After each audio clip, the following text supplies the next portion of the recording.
Good day, family. God bless you. It's the time you've been waiting for. That's right, Senior Talk with Claire Hubbard. Let me tell you, we are in high impact season. Illinois primary is getting ready to hit Chicago and the state of Illinois less than 7 days. But let me tell you, I am so honored to have this beautiful woman who's been canvassing. She's in the community. She is no stranger to the state of Illinois and serving. Her intent to serve the city and state has been proven, and she's here with us today. Welcome, 6th District Commissioner Donna Miller. Woo! Welcome to See You Talk. How are you today? I think you're on mute. Unmute. Yeah. Okay, I muted it so I'm fantastic, Claire. So thanks so much for having me on your fantastic show and talking with seniors and everybody across the state of Illinois. It's an honor to be here. Thank you so much. Well, let me say, having been in the community with you, we're going to get to that and how we worked on Operation Swing State and what it means to really canvass. But what I would like for you to do, you're now in your 8th year as commissioner. Is that correct? That is correct. I was just jumped out of our board meeting right now, so I come talk to you. Absolutely. So tell me, why are you taking this opportunity now to run for Congress? Well, right. And, to run for Congress, I do have to give up my commissioner seat. So you can't run for both at the same time. But I feel like the time is there to continue the work that I've done as a county commissioner. I know the community. I know the needs of the 2nd Congressional District. I have been such a huge advocate for healthcare, for veterans, for seniors, and for things that continuing the legacy and the work of what the 2nd Congressional District looks like. This district goes all the way from 43rd Street in Chicago, all the way down to the south suburbs, all the way down to Kankakee and Danville. Mm-hmm. So it's a big area, suburban, urban, and rural. But the one thing that we all have in common, if you're a senior no matter where you live. If you live in a healthcare desert, which the majority of the 2nd Congressional District does, that doesn't matter where you live. There's so similar issues, even though we have a really diverse district.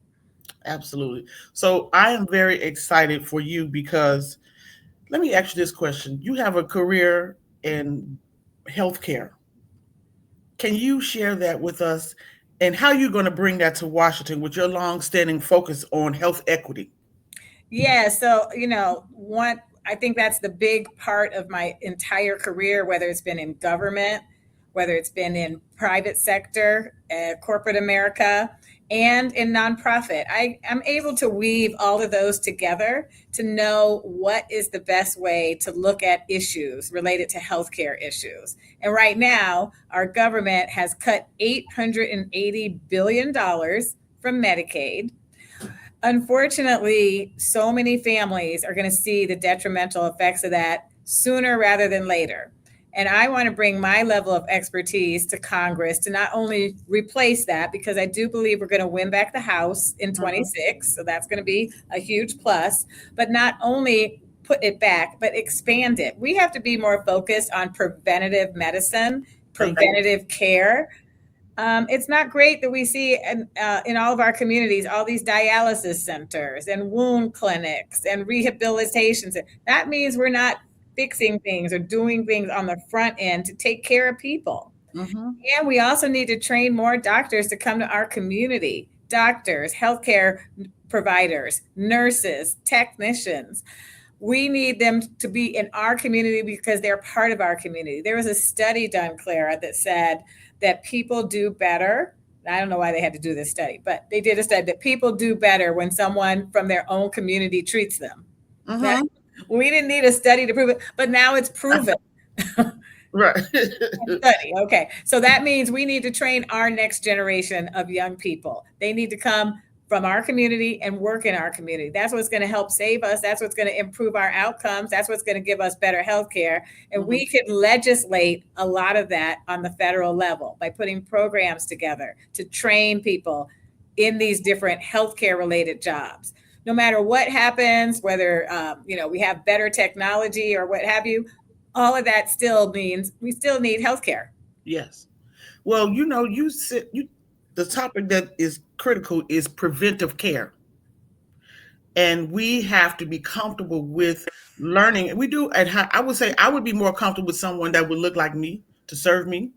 And there are qualified people who have studied and went to school, so we should be comfortable with that. But the preventive care measure has to really take focus immediately, because some seniors are used to certain doctors and they have long-term standing relationships with their physicians. So the preventive care measure should be definitely acceptable real soon. And I know you got activism on that already.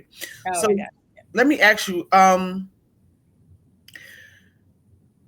we were talking in a virtual green room, and with the current state of Washington right now, was I tugged at my heart, because we both are children or grandchildren of United States veterans. And those who are watching and listening, we thank you for your service. And Absolutely. I saw this on television, and I didn't think I was in the right state of mind. The servicemen and women who were killed in Iran, the capital would not even lower the flag in respect of their service when they came home, but I think their respective cities did. What do you say about that, as a who works in advocacy for veterans right now? Right. Well, and I want to echo your sentiments to anyone who's listening who served our country and gave whatever service, whatever period of time, fought for our freedom. It's such a disservice, a disrespect that we don't treat our veterans fairly. I chair the Veterans Committee for Cook County. And by the Mhm. way, I'm the first woman chair ever. So I have been not only talking to veterans of recent, discharge from the military service, but even veterans from Vietnam War, Korean Mhm. War. There's still some out there. And the thing that they have so much pride in serving our country Yeah. honorably. And they extended that pride to their family. That's where I got it from. From Mhm. my family, I have my grandfather, both grandfathers were in the military, my father, my uncle. So when you see a family giving their lives to make sure that we have what we deserve in our country from a freedom standpoint, and then not being honored by the government that they're here to serve, I'm sure those families are devastated. I don't know if they could ever go back and make it up to them, but I'm glad their respective cities took the time to honor them. And we're in a situation right now where this president, because he has complete and blatant disregard for veterans and people who work hard and do the right thing, because Right. he does not live those same values. So we have to make sure that our values are upheld. And that's something I would do every single day. I just saw a report this morning on the news that I hadn't even have time to go back and find out about. But there's so many cuts to veteran services that veterans have to wait and wait and wait for appointments to get seen at a physician, at a doctor, Mm.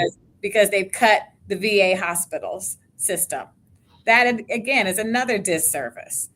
Yeah. So we can't take that. I mean, as a family, the family members of that family cannot take that. The people around them cannot take that. And we shouldn't stand for that in this country at all. And I agree with you 100%. And unfortunately, most veterans, they only choose to go to the VA hospital for service. Exactly. Whew. Well, and that, I mean, it was a system that worked, and there was a good reason for them to only choose to go there, Mhm. because they had benefits there. They also had camaraderie there. They see people they know. And that, again, the sense of pride to go there. But to hear that they're getting cut and not being able to even do basic services, we're not even talking about people who have devastating illnesses. We're just talking about basic services. So this is we're going backwards on so many things in this country right now, but that's because of this administration. And that's why one of the things that I know, as the next congresswoman of the second congressional district, I'll be working to reinstate those, but also, like, we can't just keep putting things back. We have to put them back and expand them, make Absolutely. them better. Absolutely. So let's take a quick break and let's hear for Donna Miller, 4 Generations, here on Senior Talk with Claire Hubbard. I'm a fourth generation Chicagoan and raised my family in the Southland. My great grandfather was a Pullman porter who helped build the middle class. The women in my family were teachers. Dad proudly served our country. Public service is in my blood. I'm the former chair of Planned Parenthood of Illinois and serve on the Cook County Board. In Congress, I'll defend reproductive rights and lower costs. I'm Donna Miller, and I approve this message because our freedoms are worth fighting for.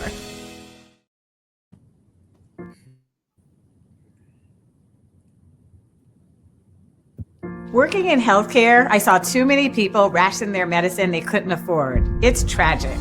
Yet families are still being crushed by everyday costs. It's why I stood with unions to protect good-paying jobs and help wipe out medical debt for thousands in Cook County. In Congress, I'll work to lower costs and make childcare, groceries, and healthcare more affordable. I'm Donna Miller, and I approve this message because it's time billionaires paid their share and working families got a break. Absolutely. Yay! So the healthcare, I work in healthcare or with seniors as well. And to hear people even publicly say, I have to choose between one or the other, food or medicine. I can't believe that's the United States that we're living in. What can we do as constituents to help make this a better opportunity for us to really revise some new things for our healthcare system? Well, Claire, one of the things I see, and I know you probably agree with me on this, is we have to be vocal advocates for the things we care about. Mm-hmm. And that comes from writing letters. People think that doesn't work. It does work. That comes by stepping up and saying what you think you deserve and what you want. Like I mentioned, I just came from our county board meeting. We did have public speakers there today. I'm appreciative of that, even though it takes a lot of time. Mm-hmm. But they're concerned about the issues they're concerned about. We need people to come to every level of government and share their concerns, voice their concerns, because you know what happens when we don't hear from people? They just keep doing it. Or they say, well, it doesn't matter. Nobody's paying attention. You don't pay attention until it's you. You don't pay attention to the fact that healthcare will be cut until you need that medication. And so I would encourage everybody to pay attention to what's happening. Write those letters, get involved with organizations. You're involved with so many organizations, I know. They could partner with organizations. We can't sit quietly by and let things just keep happening to us. We have to be the ones to make the change we want to see. Absolutely. There's been a statement years ago, I don't know who said, if you see a need, feel it. You are the one to feel it. If it's in your heart, that's your mission to work on it and make it happen. So we have so much to cover. How do you feel about the campaign now? I mean, you've been out here for quite a while, but how will your constituents feel that you will still be present somewhat, but from the commissioner to Congress, how will they lose? They can't lose you, but they'll always be there for them. But what do you ask of them right now as you're seeking office? Well, I ask everyone to stay diligent, stay involved, don't give up, make sure you come out and vote. I hope that they would vote for me, but we have to be engaged in that process. And one of the things that I can't wait to do as the next Congresswoman is have these big town hall meetings where I invite everybody to come and we segment them. I did that as a commissioner. I had women veterans town hall meetings. I had economic development town hall meetings. I had business development town hall meetings to show people how to get contracts. So I would do that as the Congresswoman as well. I think that's important to bring people in and ask them to get engaged, ask them to help me help us. Yeah. That's what people care about. And I love people's passion around the issues that they're concerned about. I want them to be involved. And I don't think that it's too much to ask people to, bring a friend, bring your family, and make sure that it's something that we can all work together on. We're all stronger together. And the more we do that, that's how we defeat where we are right now. That's why we're not new to this. This struggle that's happening right now, we're not new to this.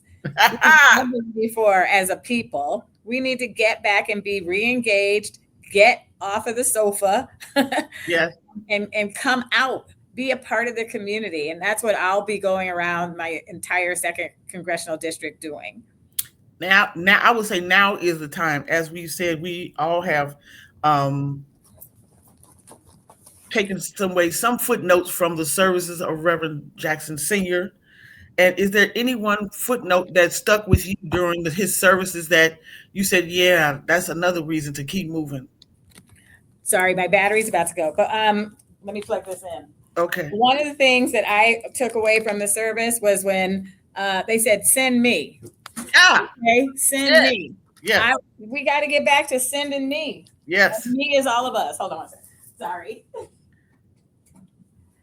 I thought I had more battery than that, but send me. And what's wrong with that? You know, I told a story the other day about we have to go back in history where people actually were foot soldiers and they did the work.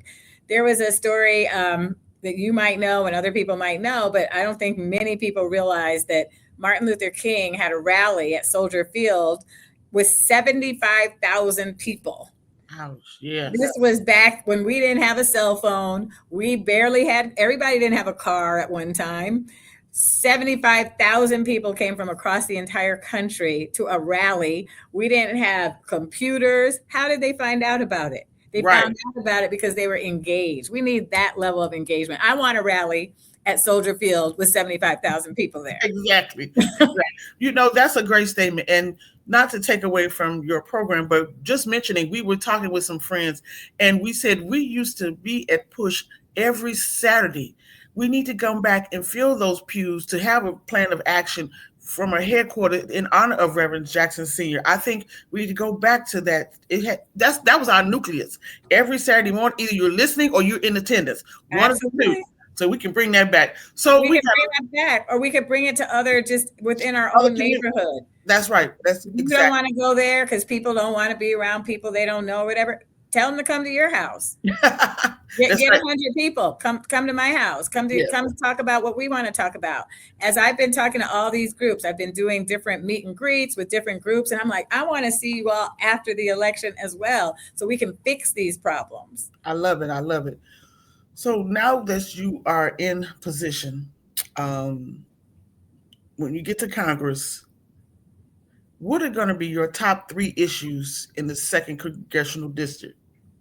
My top 3 issues, I already have 5 pieces of legislation ready to go. I've already worked on these through NACO. NACO is National Association of County Officials. Okay. And we put together legislation as a body. And there are issues that we want to urge the federal government to do something about. So I have 3 related to healthcare.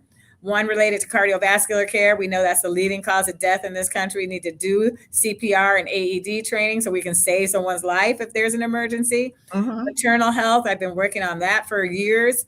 We have a maternal morbidity crisis in our country, and Illinois is unfortunately not at the top of the list. We're not good. And then uterine fibroid research, that affects so many women. So all of those 3 are all related to healthcare. But then I have another one related to social media safety. Unfortunately, social media has been declared a public health crisis in this country for our youth. That's why they're inundated with too much information. We need to put some guardrails around that. I started the first ever social media safety day here in Chicago in partnership with Cook County. And that's something I'm already ready to go to the federal level. And then the 5th one was environmental justice and climate change. There was something in the news just this morning about climate change and how the effects are going to affect smaller rural communities some of those are part of my district in the 2nd Congressional District. So those are the 5 pieces of legislation I'm going to work on the day I get there. But then there's so many other things, like I mentioned, veterans, business expansion, economic development. I want to talk about this South Suburban Airport coming and being finally the last phase of it. The land is 90% purchased. We need to make sure that we are making sure that we have this. The 2nd Congressional District happens to be the largest logistical hub in the entire North America. And it runs right through the 2nd Congressional District. That's why we need that airport. Wow. I did not know that. But we're going to have a rally on that one, Claire. I'll let you know. Not a challenge. Let me tell you, talking about rallying, you can see our conversation is very comfortable because Commissioner Donna Miller and I, along with a lot of great people, we were on part of Operation Swing State.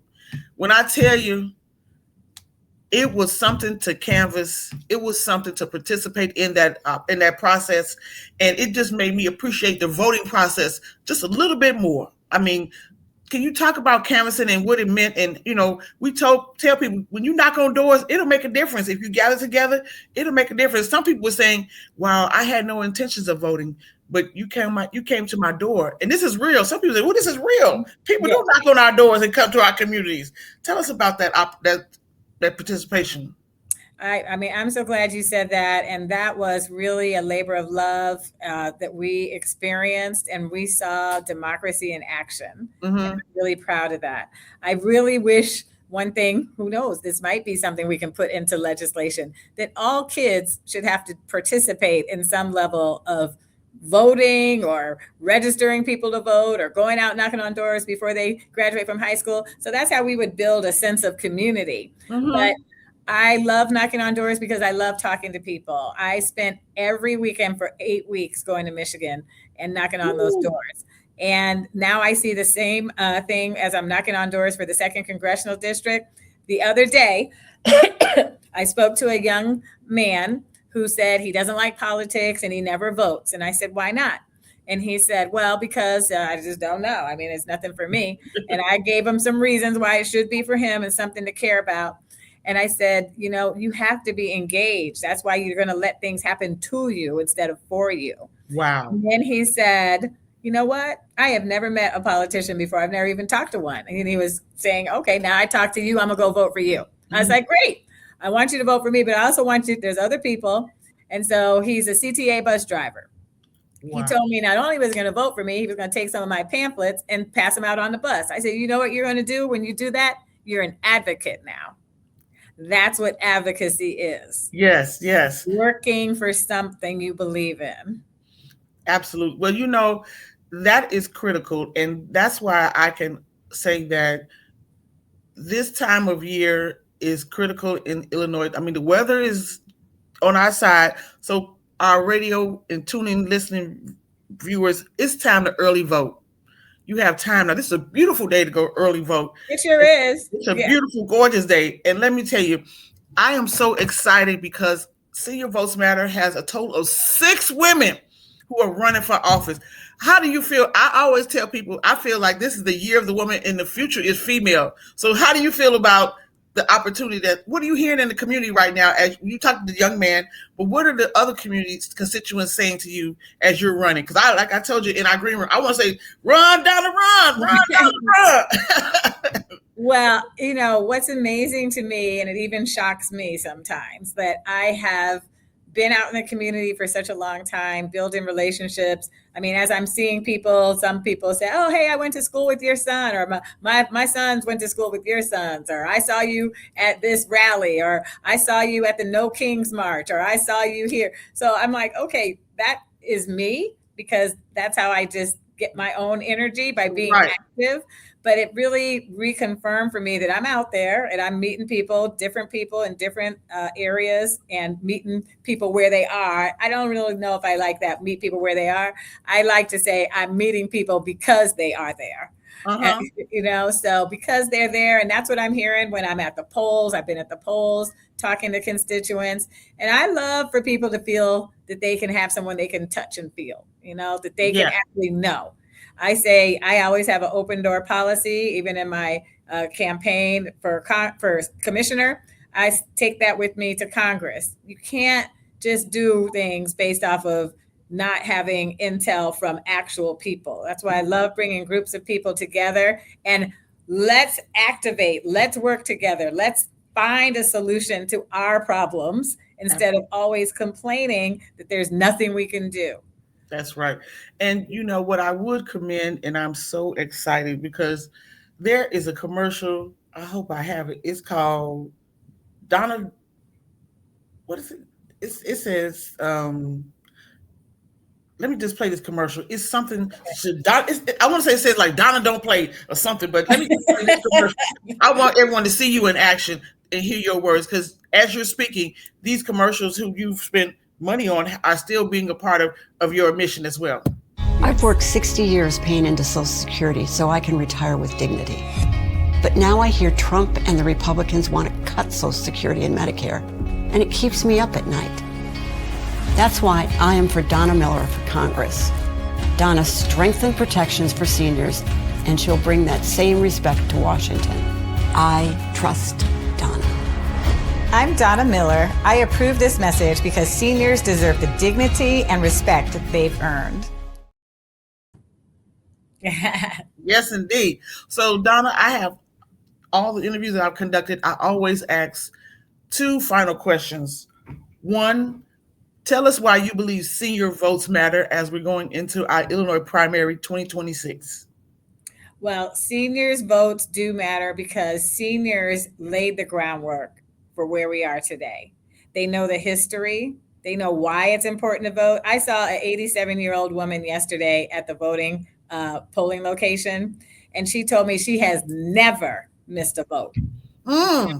Primary and general. We need that generation. Yes. To teach this generation that level of dedication, and they fought hard for that, right?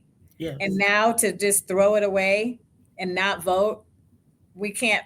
I mean, I want to work towards building that type of energy with this next generation. We have to have that. And seniors are the ones that have that. I'll just tell one quick story. So when I was a freshman in college, you know, it was my first time away, right? I was 17, going to turn 18. So then it was time to vote.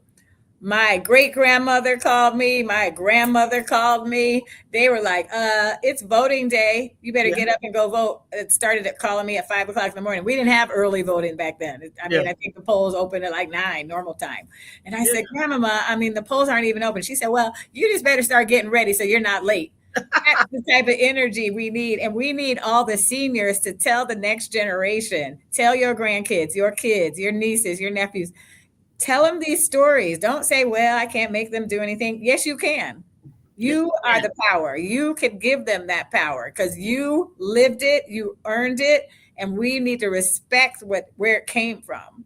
Absolutely. So let me, I was talking to someone and I said, I remember I have a story too. Many years ago in our community, I grew up in Roseland, and then we had, I think it was called a precinct captain. Yes. And the precinct captain would walk the block and ask, have you voted? And he would make us show our tag, our parents at the time, show their tag that they voted. We need that energy again. We need, exactly. Do they still exist, a precinct captain? I don't want to just, I don't know. Not to that level because it's not organized. Okay. We need to have that. Exactly. So my great-grandmother was a precinct captain. What? But that's also because our generations have gone away from even knowing their neighbors. Yes. Yeah, we don't even know our neighbors' names. That's true. That's a whole nother show after you. That's a whole nother show. We get that show when you're in Congress. But here's my last question. And you have been phenomenal. What is your closing statement for our listening audience today?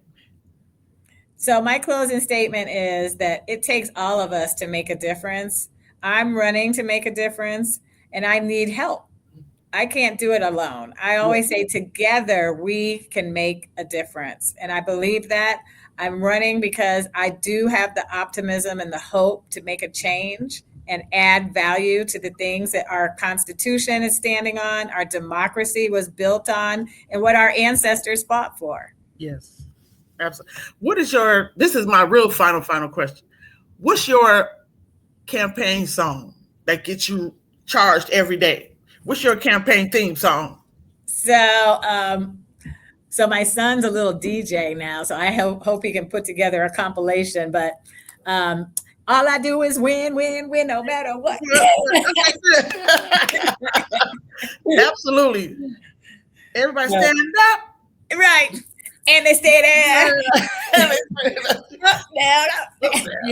I love it. Well, let me tell you, we are ready. What's your punch number? Let's get everybody ready to get to the polls March 17th. Do not wait. You have time. You have time to do early vote. This is a beautiful day. Take your kids. If you're a grandmother or grandfather or someone who's caring for children, if you're going to the polls, they're allowed to come with you. Let them see the experience. Let them share that opportunity of visual. Visuals always works in a lot of ways. This is a great time to do it. So Commissioner Donna Miller, soon to be Congressman. Ooh, I like that Congressman Miller. I'm like, ooh. What is your punch number so we can get ready for March 17th? Well, I am first on the ballot, so punch 31. All right, let's get number one for 31. Let's get it done.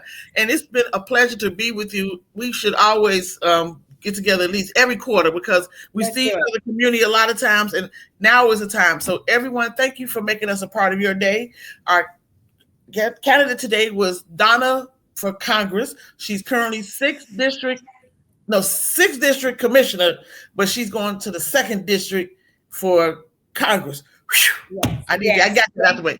And just go to my website, donnaforcongress.com. And Claire, thank you so much for having me. And my pleasure. Right. Everybody get out and vote and bring somebody with you. That's right. We can do it. Thank you all. Have a great day. And remember to check on a neighbor and be good to each other. We'll see you next time for Senior Talk with Clara Hubbard.